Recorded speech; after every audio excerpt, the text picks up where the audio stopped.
Muri yeZimbabwe aiwa chokwadi nhasi chazobuda. Reason yakadzingirwa vaKhris Mutsvangwa aiwa segurukota revanoona nezvevakarwa hondo. Aiwa chokwadi chazonyazobuda kuti aiwa vakadzingirwa nokuti pakadzingwa naEmmerson mnangagwa. Reason vanombotaura kuti adzingirwe. Asi nhasi abauta Mzembi vanopedza masports. Sataendera mberi muri yeZimbabwe nokukurudzira ibva wasubscribe, wolike, wotina on the bell icon. Tombochona maupdates andokupa pano paZim News Live. Nekuti muri yeZimbabwe nhau dzinobuda dzichinzi vaimbova gurukota rezvekushanyirwa kwenyika vauta Mzembi vatsemira nyaya yekuti vaKhris Mutsvangwa vakadzingwa basa segurukota rezvakarwa hondo yerusununguko nekuti havatongeki uye havazviremekedzi masimba evamwe.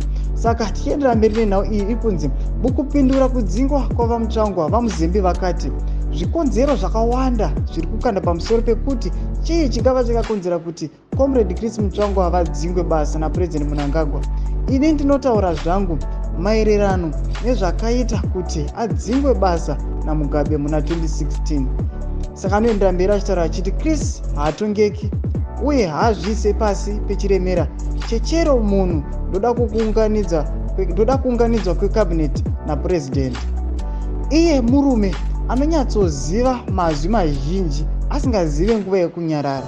Sanduya zvichagwa zvinzi aiwa Khris Mutsvangwa haaremekedzi uye haaremekedzi vamwe, haaremekedzi zvigaro zvevamwe uye munhu anotaurisa. Aiwa muri yeZimbabwe ndofunga kuti munenge makazviona nemavhidhiyo akafamba pamazuva akapfuura nyomba vachitaura pamusoro pavanozochamisa. Saka ndo reason ndiri kunzi aiwa ndo yakadzingirwa vaKhris Mutsvangwa. Sapinda mucomment section medu mutiudze munoti kudii pamusoro penyaya iyi. Vamusangana kusubscribe, kulike, panotina on the bell icon.